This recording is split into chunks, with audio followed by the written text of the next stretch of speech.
Vedic culture ಅಂದ್ರೆ ವೇದಗಳ ಸಂಸ್ಕೃತಿ. ಇದನ್ನ ಸ್ಪರ್ಧಾತ್ಮಕ ಪರೀಕ್ಷೆದೊಳಗೆ ಒಂದು ಸಣ್ಣ ಚಾರ್ಟ್ ಮಾಡಲಾಗಿದೆ. ಅದರ ಮೂಲಕನೇ ಇಡೀ ಚಾಪ್ಟರ್ ತಿಳ್ಕೊಬೋದ್ರಿ ನಾವು. ಸ್ವಲ್ಪ ಅಬ್ಸರ್ವೇಷನ್ ಮಾಡಿ. ಇದು ಈ ರೀತಿ ಚಾರ್ಟ್. ಫಸ್ಟ್ ವೇದ ಎಂದರೆ ಏನು ಅಂದ್ರೆ ನಾಲೆಜ್. ನಾಲೆಜ್ ಅಂದ್ರೆ ಏನು? ಜ್ಞಾನ. ವೇದಗಳನ್ನು ಯಾವ ಭಾಷೆದಾಗ ಬರ್ದಾರ ಅಂದ್ರೆ ಸಂಸ್ಕೃತ. ವೇದಗಳ ರಚನಾಕಾರರು ಯಾರು ಅಂದ್ರೆ ಆರ್ಯರು. ಆರ್ಯರ ಮೂಲ ಯಾವುದು ಅಂದ್ರೆ ಮಧ್ಯ ಏಷ್ಯಾದವರು ಅಂತೇಳಿ ಮ್ಯಾಕ್ಸ್ ಮುಲ್ಲರ್ ಇತಿಹಾಸಕಾರ ಹೇಳ್ತಾರೆ, ಜರ್ಮನಿದವರು. ಹಾಗಾದರೆ ಆರ್ಯರ ಮೂಲ ಟಿಬೇಟ್ ಅಂತ ಹೇಳಿ ಕರೆದವರು ದಯಾನಂದ ಸರಸ್ವತಿ. ಅದೇ ಆರ್ಯರ ಮೂಲ ಆರ್ಕಿಟಿಕ್ ಧ್ರುವ ಪ್ರದೇಶದವರು ಅಂತೇಳಿ ಬಾಲಗಂಗಾಧರ್ ತಿಲಕ್ ಅವರು ಹೇಳ್ತಾರ. The Arctic home of Vedas ಅನ್ನುವ ಪುಸ್ತಕ ಬಾಲಗಂಗಾಧರ್ ತಿಲಕ್ ಬರ್ತ. ಇನ್ನ ಈ ವೇದಿಕ ಕಲ್ಚರ ಅಥವಾ ವೇದಗಳ ನಾಗರಿಕತೆಯನ್ನ ನಾವು ಅಧ್ಯಯನ ಮಾಡಬೇಕು ಅಂದ್ರೆ ಅವುಗಳನ್ನು ಸೆಕ್ಟರ್ಸ್ ಮಾಡಿದೆವು ನಾವು. ಪ್ರಮುಖವಾಗಿ 2 ವರ್ಗಗಳನ್ನಾಗಿ ಮಾಡಲಾಗಿದೆ. ಇದು ಫಸ್ಟ್ 1ನೆಯ ವರ್ಗ. ಇದು ಕರೆಕ್ಟ್ ನೆನ್ಪಿಟ್ಕೋರಿ. ಶ್ರುತಿ ಎನ್ನುವುದು 1, ಸ್ಮೃತಿ ಅಂದ್ರೆ 2. ಶ್ರುತಿಗಿ ಮತ್ತು ಸ್ಮೃತಿಗಿ ಏನು ವ್ಯತ್ಯಾಸ ಅಂದ್ರೆ ಶ್ರುತಿ ಅಂದ್ರೆ ಕಿವಿಲಿ ಕೇಳಿದ್ದು, ಸ್ಮೃತಿ ಅಂದ್ರ ನೆನಪಿಟ್ಟುಕೊಂಡಿದ್ದು. ಹಾಗಾದ್ರೆ ಫಸ್ಟ್ ಬರೋದೇ ಶ್ರುತಿ, ಆಮ್ಯಾಗ ಬರೋದು ಸ್ಮೃತಿ. ಶ್ರುತಿಯಲ್ಲಿ ಏನೇನು ಒಳಗೊಂಡವ ಅಂದ್ರೆ ಒಂದು ಋಗ್ವೇದ ಒಳಗೊಂಡದ. 2ನೆಯದ್ದು ಏನು ಒಳಗೊಂಡದ ಅಂತ ಕೇಳ್ತಾರ, ಯಜುರ್ವೇದ ಒಳಗೊಂಡದ. ಋಗ್ವೇದ, ಯಜುರ್ವೇದ, ಸಾಮವೇದ, ಅಥರ್ವವೇದ. ಶ್ರುತಿ ಒಳಗೊಂಡಿರುವ ಅಂಶಗಳು ಏನೇನು ಒಳಗೊಂಡವ ಅಂತ ಕೇಳಿದ್ರೆ 4 ವೇದಗಳು ಅದಾವ, ಉಪನಿಷತ್ತು ಅದಾವ, ಅರಣ್ಯಕ ಅದಾವ, ಬ್ರಾಹ್ಮಣಕ. ಈ ಬಾಕ್ಸ್ನಾಗ ಏನದವಲ್ಲ ಇವೆಲ್ಲ ಶ್ರುತಿ. ಬಾಕ್ಸ್ದ ಹೊರಗೆ ಏನದವಲ್ರಿ ಅವೆಲ್ಲ ಸ್ಮೃತಿ. ಹಾಗಾದ್ರೆ ಶ್ರುತಿ ಒಳಗೊಂಡಿರುವ ಅಂಶಗಳು 4 ವೇದಗಳು, ಉಪನಿಷತ್ತುಗಳು, ಅರಣ್ಯಕಗಳು, ಬ್ರಾಹ್ಮಣಕಗಳು.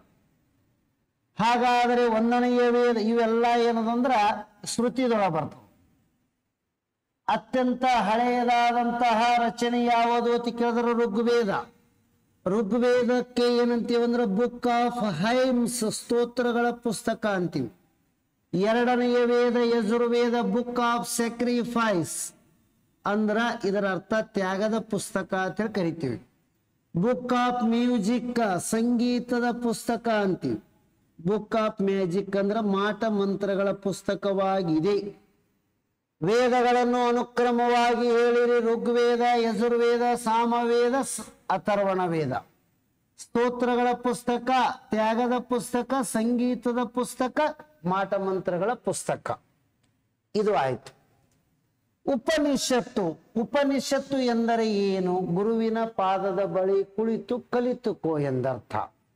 ಹಾಗಾದ್ರೆ ಒಟ್ಟ ಎಷ್ಟು ಉಪನಿಷತ್ತುಗಳು ಅದಾವ ಅಂತ ಕೇಳ್ತಾರ? 108 ಉಪನಿಷತ್ತು ಅದಾವ. ಇದು ಕರೆಕ್ಟ್ ಹೇಳ್ಬೇಕ್ರಿ. 108 ಉಪನಿಷತ್ತು ಇವೆ. ಅದರೊಳಗ ಯಮ ಮತ್ತು ನಚಿಕೇತನ ನಡುವಿನ ಒಂದು ಸಂಭಾಷಣೆಯ ಕಥೆ ಅದ. ಆ ಕಥೆ ಇರುವುದು ಕಥೋಪನಿಷತ್ತಿನಲ್ಲಿ. ಯಮ ಮತ್ತು ನಚಿಕೇತನ ಇವರ ನಡಬರಕ ಏನಂದ್ರೆ ಕಥೋಪನಿಷತ್ತು ಅಂತ ಹೇಳಿ ಬರ್ತದ. ಈ ತತ್ ತವಂ ಅಸ್ಸಿ ಅಂತ ಹೇಳಿ ಅದ. ಇದು ಯಾವ ಉಪನಿಷತ್ತಿನಲ್ಲಿ ಬರುತ್ತದೆ ಮತ್ತು ಕೇರಳದ ಯಾವ ದೇವಾಲಯದಲ್ಲಿ ಆ ಮಂತ್ರವನ್ನು ಬರೆಯಲಾಗಿದೆ? ಇವೆರಡು ತಾವು ಕಮೆಂಟ್ಸ್ ಬಾಕ್ಸ್ನಾಗ ಆನ್ಸರ್ ಮಾಡಬೇಕು. ಏನ್ ತತ್ ತವಂ ಅಸಿ ಇದು ಯಾವ ಉಪನಿಷತ್ತಿನಲ್ಲಿ ಬರುತ್ತದೆ ಮತ್ತು ಕೇರಳದ ಯಾವ ದೇವಾಲಯದಲ್ಲಿ ಅದನ್ನು ಬರೆಯಲಾಗಿದೆ? ಇನ್ನ ನೆಕ್ಸ್ಟ್ ಬರೋದು ಬ್ರಾಹ್ಮಣಕಗಳು ಅಂತ ಹೇಳಿ ಬರ್ತಾವ, ಅರಣ್ಯಕಗಳು. ಅರಣ್ಯಕಗಳು ಅಂದ್ರೆ ಗುರುಗಳಿಂದ ವಿದ್ಯಾರ್ಥಿಗಳಿಗೆ ಅರಣ್ಯದಲ್ಲಿ ಕಲಿಸಿರುವಂತಹ ಪಾಠಗಳು ಅರಣ್ಯಕಗಳು ಆಗಿವೆ. ಇವು ಏನದ ಬ್ರಾಹ್ಮಣಕಗಳು. ಅಂದ್ರ ಶ್ರುತಿ ಒಳಗೊಂಡಿದ್ದು ವೇದಗಳು, ಉಪನಿಷತ್ತು, ಅರಣ್ಯಕ, ಬ್ರಾಹ್ಮಣಕ. ಈ ಋಗ್ವೇದದ ಬಗ್ಗೆ ಒಂದು 2-3 ವಿಚಾರಗಳು ಕರೆಕ್ಟ್ ಗೊತ್ತಿರಬೇಕು. ಋಗ್ವೇದವನ್ನ ಅಧ್ಯಯನ ಮಾಡಕ 10 ಮಂಡಲಗಳನ್ನಾಗಿ ವಿಂಗಡಿಸಲಾಗಿದೆ. ಆ 10 ಮಂಡಲಗಳಲ್ಲಿ 3ನೆಯ ಮಂಡಲದೊಳಗ ಗಾಯತ್ರಿ ಮಂತ್ರ ಅಂತ ಹೇಳಿ ಬರ್ತದೆ. ಈ ಗಾಯತ್ರಿ ಮಂತ್ರದ ಸಂಯೋಜಕರು ಯಾರು ಅಂತ ಕೇಳಿದ್ರು ಅಂದ್ರೆ ವಿಶ್ವಾಮಿತ್ರ ಆಗಿದ್ದಾನೆ. ಅಂದ್ರೆ ವಿಶ್ವಾಮಿತ್ರನ ಕುರಿತು ಎಷ್ಟನೇ ಮಂಡಲದಾಗ ಅದಂದ್ರೆ 3ನೇ ಮಂಡಲದಾಗ ಅದ. ಇನ್ನು ವಸಿಷ್ಠ ಮುನಿ ಅಂತೇಳಿ ಒಬ್ರು ಬರ್ತಾರ್ರಿ, ಅವರು 7ನೇ ಮಂಡಲದೊಳಗೆ ಬರ್ತಾರ. ವಸಿಷ್ಠ ಮುನಿ ಅಂತೇಳಿ ಅವರ ಬಗ್ಗೆನೂ ವಿವರಣೆ ಅದು. ವಸಿಷ್ಠ ಮುನಿ ಒಟ್ಟಿನಲ್ಲಿ ಈ ಯೋಧಗಳನ್ನ, ಈ 4 ಏನದಂದ್ರೆ ವೇದಗಳನ್ನ ಸಂಯೋಜನೆ ಮಾಡಿದವರು ಯಾರು? ವೇದಗಳ ಸಂಯೋಜನಾಕಾರರು ಅಂತ ಹೇಳಿ ಕರೀತಾರೆ. ಕಾಂಪೋಸರ್ಸ್ ಆಫ್ ವೇದಾಸ್. ಸಂಯೋಜಕರು ಯಾರು ಅಂತ ಕೇಳಿದ್ರು ಅಂದ್ರ ವ್ಯಾಸ. ಯಾರೇ? ವ್ಯಾಸ. ಇಷ್ಟ. 3ನೆಯ ಮಂಡಲದಲ್ಲಿ ವಿಶ್ವಾಮಿತ್ರ, 7ನೇ ಮಂಡಲದಲ್ಲಿ ವಸಿಷ್ಠ, ವೇದಗಳ ಸಂಯೋಜಕರು ವ್ಯಾಸ. ಹಾಗಾದರೆ 10ನೆಯ ಮಂಡಲದಲ್ಲಿ ಏನದ ಅಂತ ಕೇಳಿದ್ರೆ ಪುರುಷ ಸೂಕ್ತದ. ಪುರುಷ ಸೂಕ್ತದಲ್ಲಿ ಏನದಂದ್ರೆ 4 ವರ್ಣಾಶ್ರಮಗಳ ವಿವರಣೆ ಇದೆ.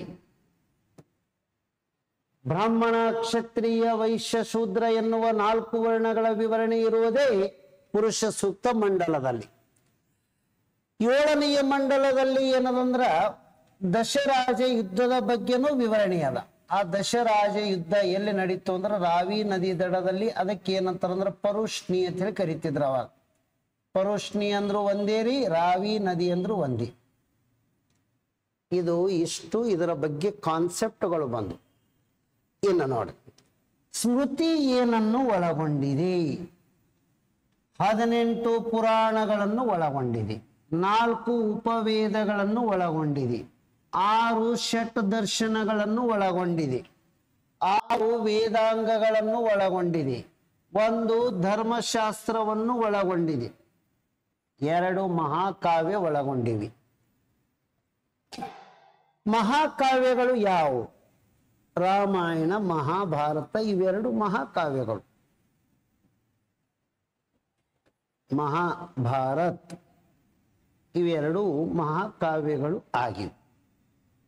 ಹಾಗಾದರೆ ಏನದಂದ್ರ ವೇದಾಂಗ ಎನ್ನುವುದು ಏನನ್ನು ಒಳಗೊಂಡಿದೆ ಅಂದ್ರೆ 6 ಅಂಶಗಳನ್ನು ಒಳಗೊಂಡಿದೆ. 1ನೇದ್ದು ಶಿಕ್ಷಾ, 2ನೇದ್ದು ವ್ಯಾಕರಣ. ವ್ಯಾಕರಣ ಅಂದ್ರೆ ಗ್ರಾಮರ್. ಆ ನಂತರ ಏನದಂದ್ರ 3ನೇದು ಜ್ಯೋತಿಷ್ಯ, ಜ್ಯೋತಿಷ್ಯ ಶಾಸ್ತ್ರ. ಒಂದು ಏನದಂದ್ರ ವ್ಯಾಕರಣ ಛಂದಸ್ಸು, ಛಂದಸ್ಸು ಶಾಸ್ತ್ರ ಅಂತ ಹೇಳಿ ಬರ್ತಾವ. ಅಂದ್ರೆ ವೇದಾಂಗಗಳು ಒಳಗೊಂಡಿರುವುದು ಕಲ್ಪ, ಆಚಾರಗಳನ್ನು ಒಳಗೊಂಡಿದೆ. ಕಲ್ಪ ಒಂದು ವ್ಯುತ್ಪತ್ತಿ ಅಂತ ಹೇಳಿ ಬರ್ತಾವ. ಭಾಷಾಶಾಸ್ತ್ರ, ಅದಕ್ಕೆ ನಾವೇನಂತೀವಿ ಅಂದ್ರೆ ಶಿಕ್ಷಾ, ಎಂಟಮಾಲಜಿ.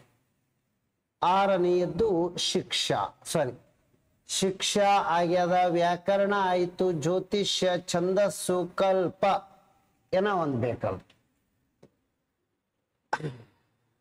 ನಿರುಕ್ತ ಅಂದ್ರೆ ವ್ಯುತ್ಪತ್ತಿ ಅಂತ ಹೇಳಿ ಬರ್ತದೆ. ನಿರುಕ್ತ ವ್ಯುತ್ಪತ್ತಿ ಶಾಸ್ತ್ರ. ಕಲ್ಪ, ನಿರುಕ್ತ, ವ್ಯುತ್ಪತ್ತಿ ಶಾಸ್ತ್ರ. ಶಿಕ್ಷಾ, ವ್ಯಾಕರಣ, ಜ್ಯೋತಿಷ್ಯ, ಛಂದಸ್ಸು, ಕಲ್ಪ, ನಿರುಕ್ತ ಇವೆಲ್ಲ ಏನದಂದ್ರ ವೇದಾಂಗಗಳು ಆದ. ಟೋಟಲ್ ಪುರಾಣಗಳು ಎಷ್ಟದವಂದ್ರ 18 ಪುರಾಣಗಳು ಇವೆ. ಭಾಗವತ ಪುರಾಣ ಸ್ವಲ್ಪ ಫೇಮಸ್ ಇದ್ದದ್ದು. 4 ಉಪವೇದಗಳು ಅದಾವ. 1ನೇದ್ದು ಉಪವೇದ ಯಾವುದು ಅಂದ್ರೆ ಆಯುರ್ವೇದ ಅಂತ ಹೇಳಿ ಬರ್ತದೆ. ಆಮ್ಯಾಗ ಧನುರ್ವೇದ ಅಂತ ಹೇಳಿ ಬರ್ತವ. 2ನೇದ್ದು ಧನುರ್ವೇದ. 3ನೇದ್ದು ಏನದಂದ್ರ ಗಂಧರ್ವ ವೇದ, ನೃತ್ಯ, ಗಂಧರ್ವ ವೇದ. 4ನೇದ್ದು ಏನದಂದ್ರ ಶಿಲ್ಪವೇದ. ಇವು 4 ಉಪವೇದಗಳು. PSI ಎಕ್ಸಾಮ್ ಕೇಳಿದ್ರು ಯಾವುದು ಎದರ ಉಪವೇದವಾಗಿತ್ತು ಅಂತ ಹೇಳಿ. ಆಯುರ್ವೇದ ಎನ್ನುವುದು ಋಗ್ವೇದದ ಉಪವೇದವಾಗಿದೆ.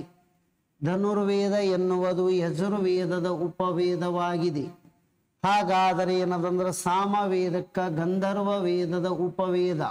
ಶಿಲ್ಪವೇದ ಎನ್ನುವುದು ಅಥರ್ವಣ ವೇದದ ಉಪವೇದ. ಇದು ಹೇಳೋದು. ಇನ್ನು ಲಾಸ್ಟ್ ಷಟ್ ದರ್ಶನಗಳು ಯಾವ್ಯಾವ ಬರ್ತಾವ ಅಂತ ಕೇಳ್ತಾರ. ಟೋಟಲ್ 6 ಹೇಳ್ಬೇಕ್ರಿ ನಾವು. 1ನೇದ್ದು ಗೌತಮ ಬರೆದಿರುವ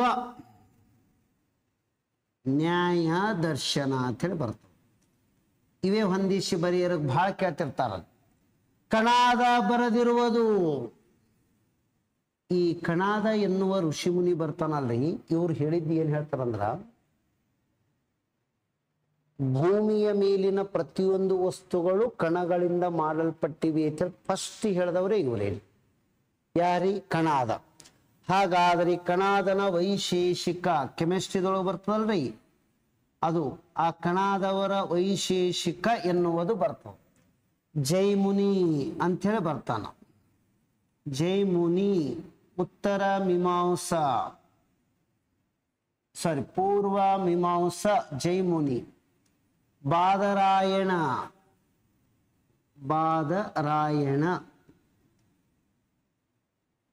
ಉತ್ತರ ಮೀಮಾಂಸಾ.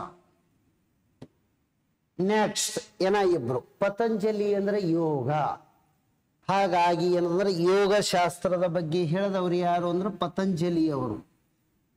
ಪತಂಜಲಿ ಯೋಗ ನೋಡಿ ಇನ್ನೊಂದ್ಸಲ. ಗೌತಮ ನ್ಯಾಯ. ಹಾಗಾದರೆ ಕಣಾದ ವೈಶೇಷಿಕ, ಜೈಮುನಿ ಏನದಂದ್ರ ಪೂರ್ವ ಮೀಮಾಂಸಾ, ಇದು ಏನಂದ್ರೆ ಬಾದರಾಯಣ ಉತ್ತರ ಮೀಮಾಂಸಾ, ಪತಂಜಲಿ ಯೋಗ. ಒಬ್ಬರು ಶಾಂಖ್ಯ ಮುನಿ ಅಂತ ಹೇಳಿ ಬರ್ತಾರ, ಅವರು ಏನಂದ್ರೆ ಕಪಿಲ ಶಾಂಖ್ಯ ಎನ್ನುವುದು ಕಪಿಲ ಬರ್ದಾರ, ಕಪಿಲನ ಶಾಂಖ್ಯ. ಇಲ್ಲಿ ನಮ್ಗ ಒಂದು ಸಣ್ಣ ಕಾನ್ಸೆಪ್ಟ್ ಬೇಕು. 2024 ವಿಶ್ವ ಯೋಗ ದಿನದ ಥೀಮ್ ಏನಂತ ಹೇಳಿ ಡಿಕ್ಲೇರ್ ಮಾಡೋದು, ಮತ್ತು ಭಾರತ ಅದರ ಪ್ರಾಯೋಜಕತ್ವ ಯಾವ ನಗರದಲ್ಲಿ ನಡೆಸ್ತು, ಥೀಮ್ ಏನು ಡಿಕ್ಲೇರ್ ಮಾಡ್ಯಾರ ಅನ್ನೋದ್ರ ಬಗ್ಗೆ ತಾವು ಕಮೆಂಟ್ಸ್ ಬಾಕ್ಸ್ನಾಗ ಹಾಕ್ರಿ. ಇದು ಇಷ್ಟು, ಇದಕ್ಕೆ ಬೇಕಾದಂತ ಒಂದು ಸಂಕ್ಷಿಪ್ತವಾದ ರೂಪರೇಷೆ. ಈ ರೀತಿ ನಮಗೆ ಕಲ್ಪನೆ ಇಟ್ಕೋಬೇಕು ಸರ್. ಎಲ್ಲರಿಗೂ ಧನ್ಯವಾದಗಳು.